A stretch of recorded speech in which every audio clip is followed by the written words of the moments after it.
Antonis Constantinou has a PhD in agriculture and has served for 39 years in agricultural research and development and for 10 years as director of the Cyprus Department of Agriculture and has served for 7 years as director for rural development in European Commission. He has authored several books, including Rigades, Hipotes, Rayades, Krasi, which deals with the history of Commandaria, and most recently, Aditon, an historical novel on the history of Commandaria.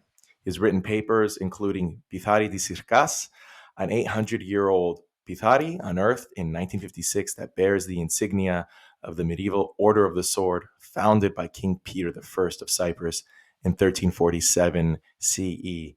But today, he is, of course, here with the History of Cyprus podcast to discuss Commandaria and its history. Antonis, welcome. Thank you very much. I'm glad to meet you. So let's begin with the cultivation of wine in Cyprus. I mean, historically speaking, how far back does the cultivation of the vine go on this island? I think it is fair to say that the wine growing and wine making in Cyprus goes back in time immemorial.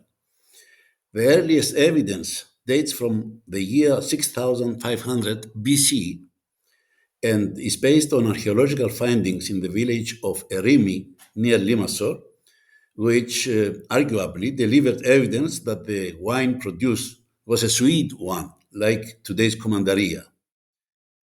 Hesiod, a Greek historian, around 1000 BC, in his book Works and Days, Έργα και Xαίρε, describes a winemaking method that resembles the one used for the production of a strong sweet wine like Commandaria. This involved laying the grapes out in the sun to lose water before pressing them to extract the juice. Following the establishment of numerous Greek colonies in Cyprus around 1200 BC, the cult associated with wine and the feast in honor of the god Dionysus or Bacchus spread to Cyprus, and even today, certain localities in the heart of the wine growing area in the Kouris Valley, Kouris is a river in southern Cyprus, preserve the name Dionysus. It goes without saying that depictions showing winemaking and drinking practices were not uncommon on wine amphorae and other vessels and on floor mosaics, the most famous of which is the one found in a Roman villa in Paphos, dating from the 2nd century AD. This mosaic, which is a very beautiful one, depicts Dionysus and Acme along with Icaros carrying a load of grapes to make wine, whereas on the right hand of the presentation, there are two wine drinkers denominated as the first wine drinkers. The culture associated with winemaking and the cult of Dionysus, a reference to the abundant quantities of wine produced in Cyprus from ancient times, was left to us by the Athenian tragedian Euripides, who in the 5th century BCE spoke of the Nama of Cyprus, Nama signifying something that flows abundantly, like a river, like a stream. Figuratively, of course, the word Nama came to also signify a source of inspiration and to some people also a drink for the gods. A less known reference from ancient times, one which is tinted by religion and faith, goes back to the times of King Solomon, but resurfaced in the Middle Ages to describe the awe felt by Catholic dignitaries and pilgrims that stopped in Cyprus on their way to the Holy Land. In loose translation, verse 14 of chapter 1 of the Song of Songs speaks of my beloved one who is to me like a bunch of grapes in the vineyards of Engaddi. According to the Cypriot historian Etienne de Lusignan from the 16th century AD, learned Catholic dignitaries like Bernard and Thomas Aquino and others were so impressed by the quality of Cypriot wine in the Middle Ages now, that they took this verse literally and believed that King Solomon carried rootstock from Cyprus to his vineyard in Engaddi. I just want to jump ahead now just a little bit to understanding what Commandaria is and what differentiates it from other wines. Like, what are its defining traits? For example, is it its high sugar content? Is it its sweetness? For someone who's listening to this episode and may have not heard of Commandaria, what makes it different from, let's say, a Normal table wine. just a normal table wine? Well, Commandaria is a sweet desert wine with an alcohol content typically in the order of 15%. Normal wines normally hardly exceed 13, sometimes 14. But in older times, in former times, they were much weaker.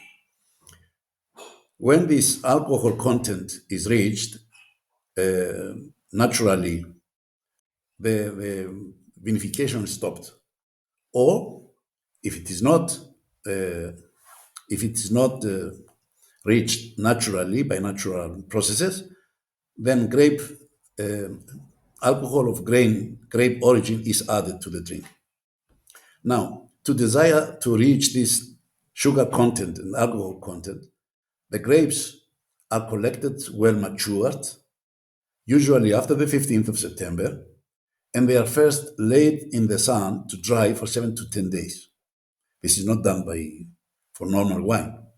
After pressing, only the grape juice and any liquefied parts of the semi-dried grapes are used for further vinification. Again, this is not necessarily the case with other wines. And traditionally, vinification was done at normal temperatures, and the producers relied on natural processes to stop the alcoholic fermentation, without excluding the use of other means, of course. But this, again, a difference from other wines where you control the vinification in many different ways. The types of grapes that are used for the production of Commandaria, I mean, if I'm not mistaken, it has to be from two grape varieties that are indigenous to the island. Can you just explain to me what those varieties of grapes are? And was it always historically produced with those varieties? Oh, yes. Both traditionally and by law, Commandaria can only produce using two indigenous varieties, the red Mavro and the white variety of Xynisteri. Both are very suitable and produce excellent Commandaria wine. They have been indigenous to the island since ancient times. But the name Xynisteri, for example, we find it in historical texts from the 19th century. But the variety itself is indigenous and it existed since hundreds and even thousands of years. I must say that in Cyprus, like in many other countries which try to improve the quality of their wines, we have imported quite a number of French varieties. You find here Merlot and Cabernet Sauvignon and Cabernet Franc, and Shiraz and Grenache Noir and Carignan and Mataro, etc. But there is no way that any one of these can have any influence on the production of Commandaria. We have also other indigenous varieties in Cyprus, other than Mavro and Xynisteri. We have Maratheftico, Spurtico, Iannudi, Lefkada, and so on. But none of these, as I said, is used for the production of Commandaria. And as you mentioned earlier, Commandaria is also called Nama. And Nama has a very religious association with it. I mean, for those who are uh, Greek Orthodox or are part of the Cypriot Orthodox Church, the Church of Cyprus, Commandaria is served as part of the of Theokoinonia, of the Holy Communion. Was this always the case, as far as we know? The church has always used a kind of sweet wine for this purpose. And of course, the wine it was Commandaria. They sometimes in church circles called it Nama. However, the word Nama historically and outside religion and religious customs was first referred by Euripides, the Greek tragedian in the past. It doesn't mean anything else that something that flows amply, abundantly. Although it came to mean several other things in terms of, let's say, inspiration and inspiration for wisdom, etc. But this has again to do with the consumption of wine in ancient times. Now, the use of the name Nama in modern times has nothing to do with the denomination of Commandaria. Commandaria is defined as Commandaria by law. It is a denomination of origin which is protected, like it is done for French wines, and anybody can use, the church or anybody else can use denominations like Nama, but then it cannot be sold as Commandaria. It is sold as Nama or as any other name of wine. Hmm. Now, what is the traditional process of producing? I mean, I know you mentioned a little bit about the amount of days that it takes to dry the grapes, but I'm curious about the planting and the challenges of planting a vine planting in the mountains and the use of terraces. What are some of the challenges that existed traditionally in producing Gomandaria? Concerning the planting, traditionally, the planting of new vineyards required, first of all, a deep tilling of the soil. We are talking about mountainous areas. We are not talking about that were sometimes very stony. So this tilling was necessary so that to remove the stones from the soil and to use the stones then in turn to construct the terraces to hold the soil and prevent erosion. However, once this was done, and believe me, it was a very arduous process, as it was mostly done by hand tools. The most typical one be called cuspo. I'm sure you came across this name. Now, once this was done, the raw soil was left for a year or two to get some life through an increase in the organic content of the soil.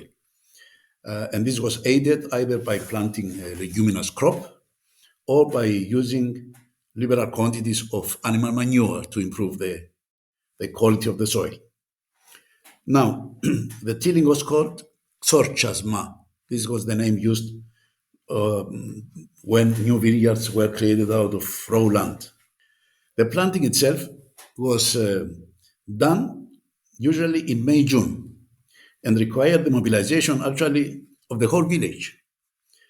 Healthy vine stalks were cut in January, February. They were laid in soil to start growing at their lower parts, this natural substance from which roots would spring upon planting. At the time of the planting, the whole village gathered in the vineyards, in the future vineyards, and they started the hard work. First, there was someone carrying water. He poured water on the place where the vine was to be planted, and someone else holding a very sharp iron nose tool called scala tried to make a hole on the wet soil by throwing this tool on the soil, turning it around until it went down about 30 centimeters in the soil.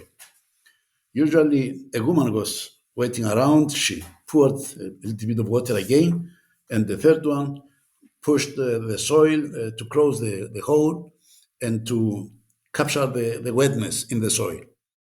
And of course, as you understand, when such work was finished, the whole village was celebrating, drinking wine, usually Commandaria, of course. Traditionally speaking, then, how were grapes pressed? How was this whole process done from the harvesting to the actual extraction of the juice? So you understand, of course, that the grapes, in order to increase their sugar content and alcohol content in the wine later on, they had to lose water. Right. So they were laid out in the sun to dry for a week or so, and then they had to be pressed to extract the juice.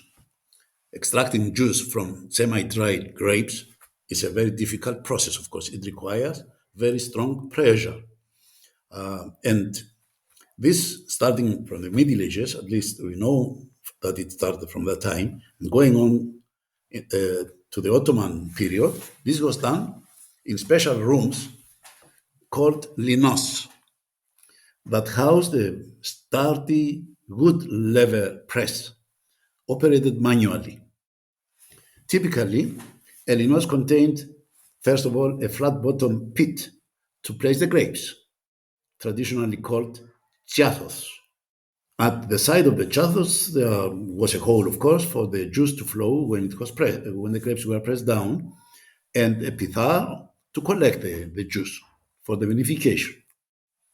Now, once the grapes were put in the pit, a flat wooden frame with planks was placed on the grapes to spread the pressure created from above by a heavy-duty press that was made of a lengthy wooden beam about 25 by 25 centimeter in cross-section and about 5 meters in length that functioned as a strong second category lever, I would say, to create the required pressure.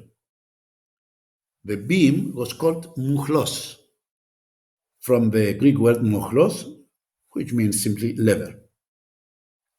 It was resting on a hole, the one end of this beam was resting in a hole in the wall behind the pit, called rhizomurka, where the grapes were put. And mouchlos extended then 5 meters in the opposite direction in order to provide the required leverage. At the other end, it was pushed down by means of a vertical screw or helix made of hard wood that passed through a hole at the far end of the beam. The helix, commonly called adrakti, was fixed on a heavy stone, a rock, on the floor below. Turning the screw was done by employing a horizontal lever passing through a hole at the base of the screw, called matsuka, and 2 to 4 people were employed in order to turn it. Turning it anti-clockwise pushed the big beam, the lever, to go down at the far end, which means to press the grapes at the other end to extract the grape, the juice. Obviously, this kind of press required several people to work together, and was therefore gradually replaced by smaller individual presses that employed iron levers. They were introduced in the 19th century when the production of Commandaria was more or less sidelined by table wines, for the production of which the grapes only needed to be ground or to be milled. This was done using simple machinery in places called alestiria, or they used the traditional method of stepping on the grapes barefooted in so-called primitive paddy-tiria. This was not very widespread, actually, in the Commandaria area. It was impossible using barefooted strength force to extract the juice from the dry grapes. When the production of Commandaria expanded again in the mid-20th century, pressing was now done with industrial-style presses owned by local cooperatives. It really comes across very clearly that one of the things that makes Commandaria so special is how labor intensive it is, and how much more difficult it is to produce than the common table wine. Now, when we talk about Commandaria, we're usually associating it with the medieval period and the Frankish presence in Cyprus. So my question to you is, what is the significance of the Frankish period in Cypriot wine production? Was their presence on the island? Now, we know that Cyprus produced wine for thousands of years, but how was their presence on the island transformative? For example, did they introduce large-scale production and export of wine to other markets that they otherwise would never have exported to? Yes, that is exactly the case. However, for the benefit of our listeners, let me first say that the Frankish period of Cyprus lasted almost 400 years, starting in 1190 AD, when the King of England, Richard the Lionheart, occupied Cyprus on his way to the Holy Land. 2 years later, the island was bought by Guy de Lusignan, the former failed king of Jerusalem, who established the Lusignan dynasty in Cyprus. In 1489 AD, the rule of the island went over to the Venetians until 1571, when the Ottoman invaded and occupied it. Now, this Frankish period, as we call it, was very bad for the people of Cyprus because they were reduced in their majority to the lowest classes of society. They became so-called parigi, without the right to own property or to move out of the fief, the big estate they belonged to. For the Cypriot wine, however, it was really a time of fame and glory and expansion. When the Franks arrived in Cyprus, really, and they tasted the Cypriot wine and saw the production methods, etc., they realized that they were sitting on a treasure. The island was producing an ancient sweet wine of excellent quality that was sought very much by locals and by foreigners. Now, let me explain first why the feudal system favored wine production so much. First, because of the greediness of the nobles who were dependent on the income of the fiefs of the estates that the king gave them, and they tried to maximize this income. Second, because labor, as I said before, was abundant, and the cost of it was almost nothing. And even when they were allocated some land for their own use, they paid heavy taxes in kind to the lord and had to work free of charge in his own estates 2 days per week. A third reason was because the size of the holding was now much bigger and allowed the use of more effective technology for pressing the grapes after having been left in the sun to dry for 7 and 10 days, as it is necessary for the production of wine like Commandaria. And it is believed, in fact, that these heavy wooden presses that were used in medieval times and up to the 19th century to extract the grape juice were widespread. Some speculate even that they were introduced at that time from metropolitan France, where they were already in wide use. Most importantly, however, wine production was favored during the Frankish period by the tremendous increase in demand by two distinct groups of consumers and traders. First of all, there was the king's court and the local aristocracy, who consumed liberal quantities and carried with them loads of wine whenever they visited other countries to make presents to their hosts. It is typical that the kings of Cyprus kept the most important wine-growing fiefs of Cyprus for themselves, rather than distributing them to their nobles or to the orders, the religious orders that were settling in Cyprus at the time. The kings needed also the wine as an instrument of war. Why? Because wine was consumed in very big quantities before these terrible battles that took place in those times. According to some historians, the fate of the city of Famagusta during the Ottoman siege of the city in 1571 was simply decided when the wine ran out.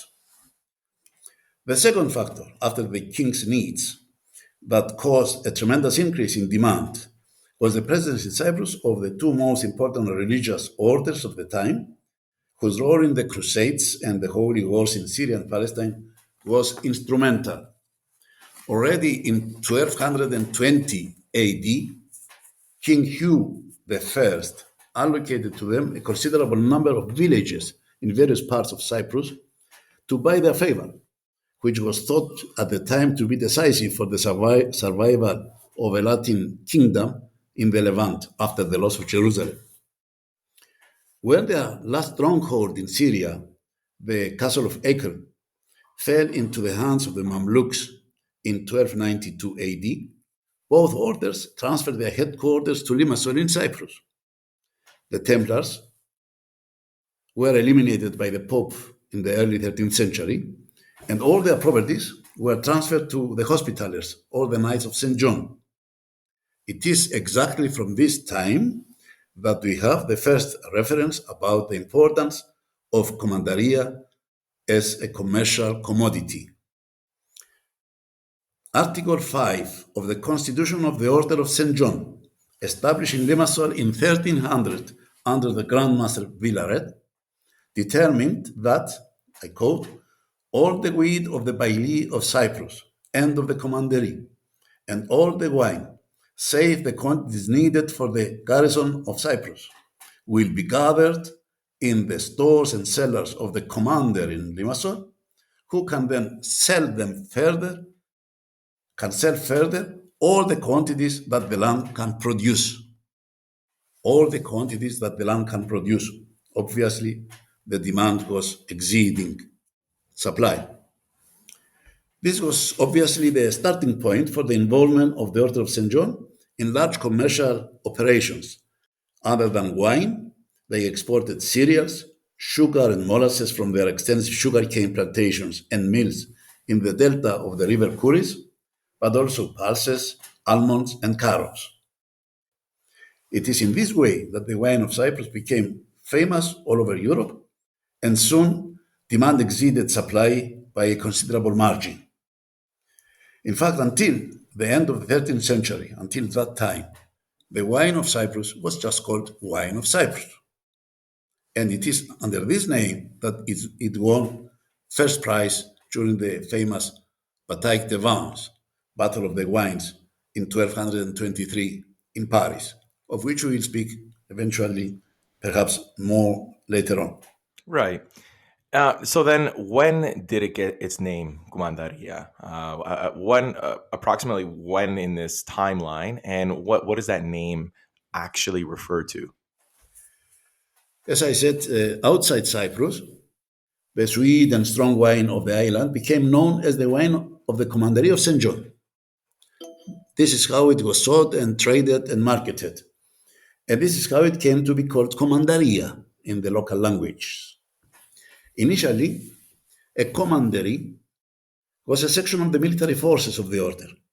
Later on, however, it came to signify a big estate or group of estates or fiefs that were under one command and were used mainly for agricultural production. The Grand Master of Roads appointed a commander for each commandery. There were several in Cyprus. A commander who was responsible for the management of the estates and was paying to the treasury of the order a certain amount every year, called responsion. Originally, the commanders were all members of the Order of St. John, but when Cyprus came under the Venetian control, they were chosen among the prominent families of Venice with the approval of the Pope, we are informed, starting, of course, with the Cornaro family, who were the kings of Cyprus. They were ruling Cyprus. In Cyprus, the Order of St. John owned the large commandery of Kolos, seated in the castle of Kolos near Limassol, which owned all the fertile lands to the west of Limassol and many villages in the eastern hilly part of today's district of Limassol. In total, over 40 villages. Villages at that time were called kazals. It also owned a small commandery in the western part of today's district of Limassol and the eastern part of Paphos, called Finicas Anogira, with 5 villages, and many estates elsewhere, like in Templos, in the district of Kyrenia, Angastina, in Messaoria, in the Orini area south of Nicosia, and in Inia Agursos, in the district of Paphos. In fact, at times they owned as many as 61 villages, and their income, according to the Vatican sources from the year 1420, exceeded 60,000 peasants, being the money of the time. This period, when you and I talked about this, you referred to this period as the golden age of Commandaria, which is around the 14th century. Why is it considered the golden age? And to that question, I'll also add, which I would imagine has to do with its exportation. So I'm also going to add, where was Commandaria exported to during this golden age of its production? Let me start by answering the question about the exports, because this is related to understanding why it became the golden age. Initially, Commandaria was exported to all places where the Knights of St. John owned estates, as I said before, starting from Rhodes and going over to Italy, France, and other European countries. This is evidenced by the fact that already at the beginning of the 13th century, the wine of Cyprus was well known to the French court, and was one of the wines that took part in the famous wine contest organized by King Philip August of France around 1220, that was immortalized. The contest was immortalized by the medieval troubadour Henri d'Andely in his famous poem La Bataille des Vins. The Cypriot wine was praised by the king as shining like a star and won first prize and the title Pope of the wines. I mentioned that to show that already at that early stage, the wine of Cyprus was famous in foreign countries, especially in France, which was the mother country somehow of the garrison of Cyprus. In the 14th century, now about 100 years later, Commandaria was so popular that even the Pope, who at that time was living in Avignon, France, and who owned himself several wine-producing estates, including the one that later became known as the Château Neuf du Pape, producing one of the most famous French wines today.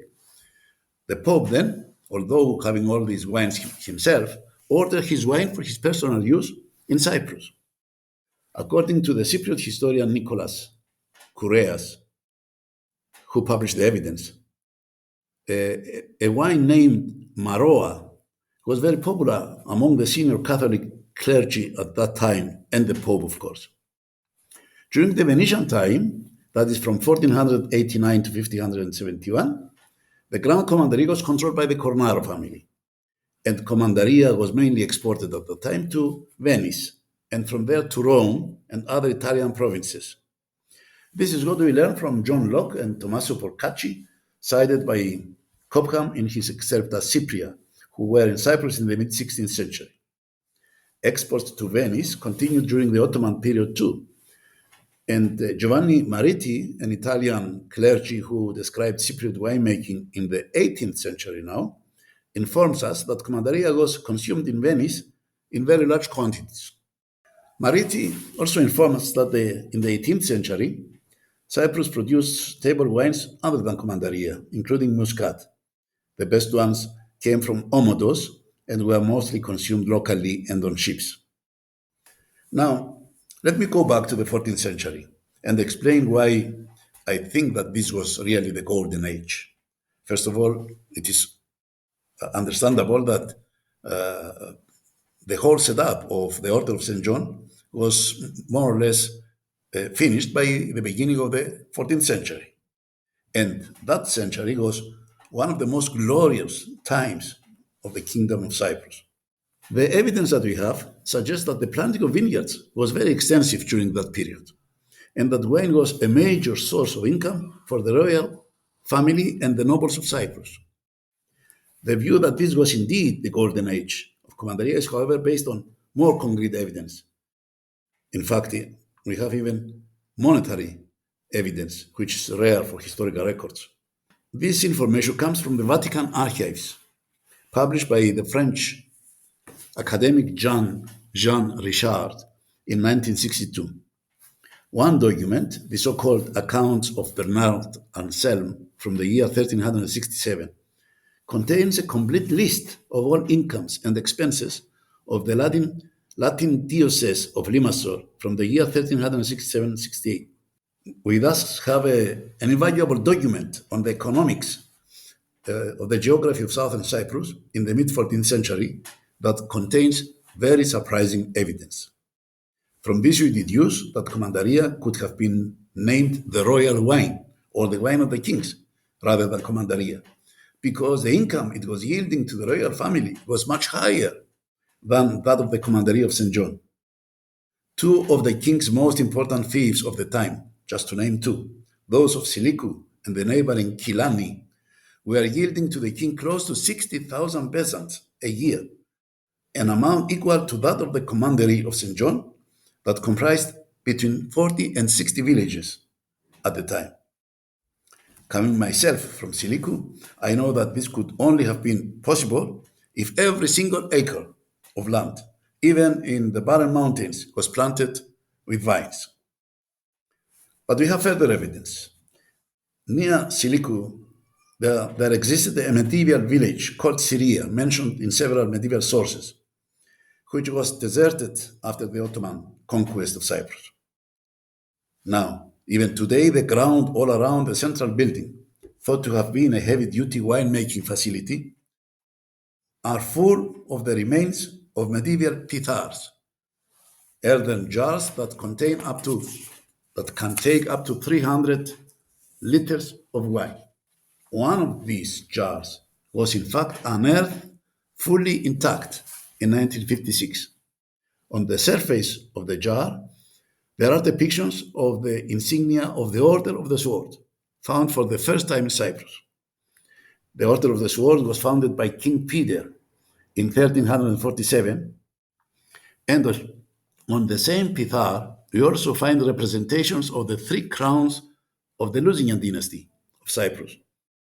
The crowns of Cyprus, of Jerusalem, and of Armenia, first claimed by King Peter in 1368 AD. Not only that, in 1367, Silicu and Kilani were the only places in Cyprus where so-called free vineyards existed next to the royal estates. It was very rare in the whole of the Latin East that free estates existed, belonging to, not to nobles. The evidence suggests that the presence of former Byzantine archons was still very strong in these places. All this determines the 14th century as the golden age of Commandaria. If I can, for just a brief moment, I wanted to circle back really, really quickly to the production of a spirit that you mentioned. I believe James of Verona called it marea. Is there any possibility that this particular export is related in any way to Zivania? Because the way it's described in a couple of historical texts, they talk about it being so potent that it can burn a man's entrails. Is it that, or is it something totally different? To my knowledge, the spirit named Marea should be the same as the wine called Maroa that was mentioned by Nicholas Koreas in several of his publications as appearing in many medieval texts. Now, Marea, as you said, was described as a strong drink, but the same applied to Commandaria, especially to aged Commandaria. And in Cyprus, there was, at that time, a habit which continued over through the Middle Ages, that when a child was born in a village, the peasant father, the father of the child, took a medium-sized jar of made of earth and filled it with Commandaria. He put it in there and left it enclosed there until the wedding ceremony of his child, 20, 30 years later. He served it then at this marriage ceremony and only to that.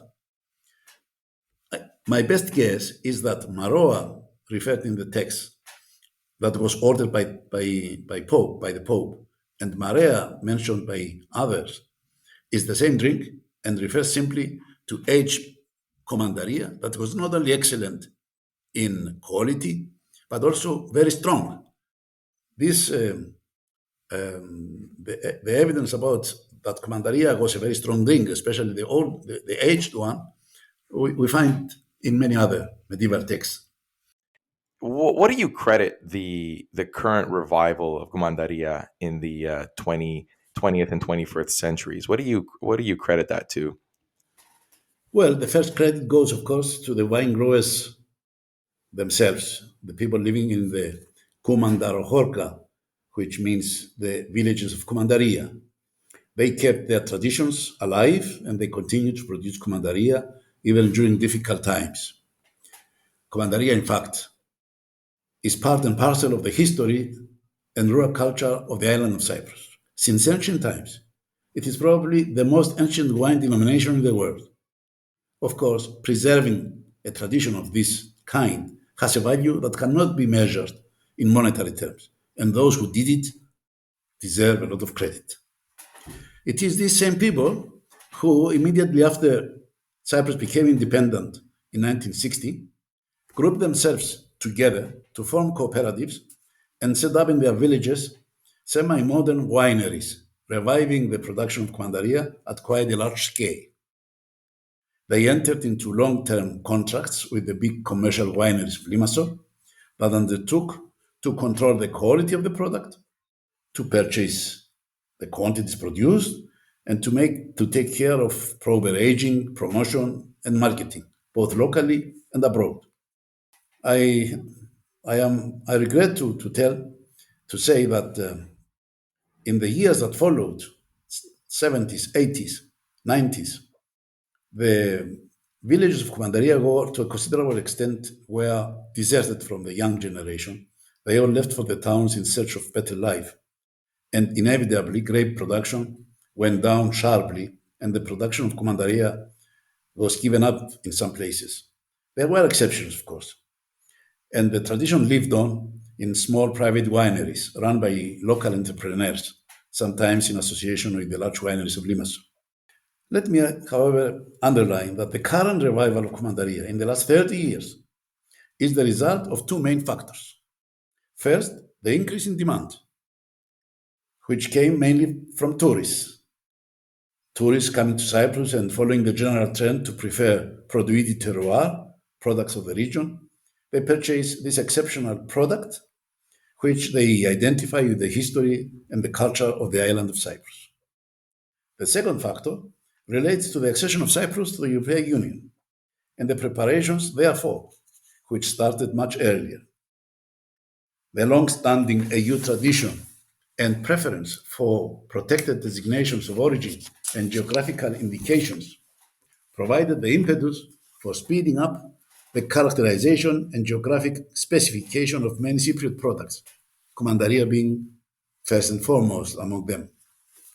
I dare also say that the Cyprus Department of Agriculture, of which I had the honor to be the director in those years, took up the challenge and undertook a number of decisive steps to put the production of Commandaria on a new path.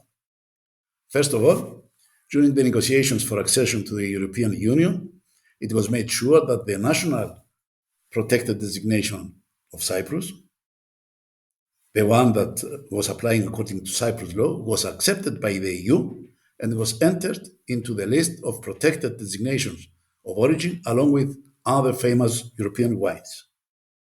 Wine growers first, and rural entrepreneurs received additional support to restructure their plantations, to set up new wineries, and to modernize existing ones. Yeah, that's fantastic, and that is very true about the identity, as I can personally attest. My mother, she's from Ios Konstantinos, and that is one of the Commandaria producing villages. Which I'm curious, how many villages in Cyprus are allowed to produce Commandaria, and how and why were those villages designated as Commandaria producing villages? Let me start by saying that the production of Commandaria was going down sharply in the middle of 19th century. At the beginning of after 1864, when the French wine production was destroyed because of this disease called phylloxera, which did not affect Cyprus at any time. Wine production in general and of Commandaria was revived in Cyprus, and the first efforts were done at about the beginning of the 20th century to geographically denominate Commandaria, to fix exactly which are the people the villages, the places which can produce it, the methods, the specifications, the controls, and all this that goes along with the quality product with the protected denomination of origin. However, this all remained informal until in 1950, the British colonial administration of Cyprus released a framework law, a law that allowed the issue of regulations, of rules, about the specifications and the controls for various wines. It took, however, another 20 years before the government of Cyprus, the Republic of Cyprus now, with law number 59 in 1973, established the Wine Experts Committee in order to safeguard the authenticity and the quality of the wines. And even 17 years later, that's to say in 1990, there was the release of a formal regulatory act, number 49, which fixed officially and by law now the specifications of the official denomination Commandaria, including the geographical area for its production. This area comprises a total of 14 villages, including 7 in the valleys of Kouris and Xiluriko, and 7 from the adjacent area to the east that once belonged to the Grand Commandery of St. John. The selection was based on tradition, these villages having been denominated as Commandaria villages for ages, on quality, the quality of the product they produced, and of course on actual production of Commandaria using the traditional methods and varieties. Do you mind taking a moment just to explain the latest novel that you've written on Adidon? Adidon, the title, means a holy of the holies. It was a secret place which was connected, possibly also in fact, not just in the novel, with the Knights Templar, with the lost treasures of the Knights Templar, and with other religious events of those times. Why? Because the place I am describing was the only Latin priory in southern Cyprus, only a few kilometers north of the seat of the Templars, who were persecuted at that time by the Pope and by the Church and by the King of Cyprus. And they were hiding, according to historical records, they were hiding their treasure in places holy and not able to be found by anybody.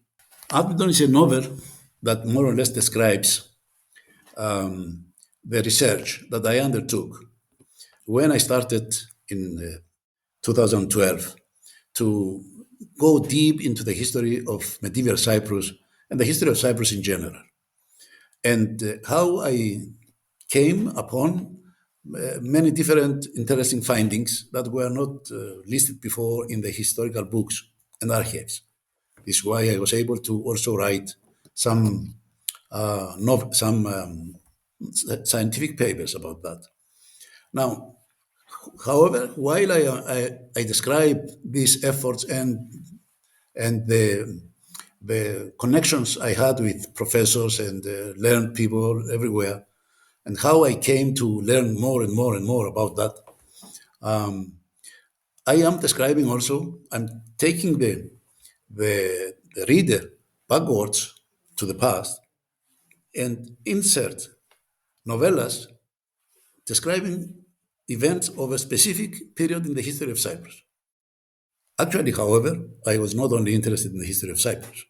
Cyprus was one of the most important places of medieval European history that we hardly understand sometimes if we don't get into if we don't get interested to learn about the Crusades, how the people were thinking at the time, how strong was the religious thinking, the factors that led to the Inquisition. The meeting in the grounds of the Middle East of three major cultures, the Arab one and the wisdom of the East, the Greek one, which still maintained some ancient characteristics, and the Western one being more, let's say, religious and military, how they met in Cyprus, and how many events that would offer substance for an excellent novel happened in our place. In fact, the novel turned over into a crime story up a certain stage. Why that? Because in the village where I come from, there were archaeological findings already some time ago, already 100 years ago, that were stolen by the British. And in search of those, figuratively in search of those findings, including the origin of the Pithar of Sirka with the depictions of the Order of the Sword, etc., my hero was searching all over Europe, and he ended up into the hands of people who were out to discover manuscripts of the old times and to sell them on the black market. This was the background of the crime story, which ended with a very interesting finding, so to say, ending the historical novel and the crime novel at the same time, with philosophical elements, religious elements, and many others. Let me say that I translated this novel into English, and I am about to publish it in about a month or 2 months' time. I expect to have it on on Amazon and other platforms of this kind. Thank you so much, Antonis, for your wealth of knowledge and sharing it with us today. It was incredible to listen to you and to learn so much more about something that I really had no real working knowledge in. And I will be in touch in the coming months. And I wish you all the best. Thank you again. Same to you. All the best. Take care, Antonis. Thanks very much, and take care of yourself.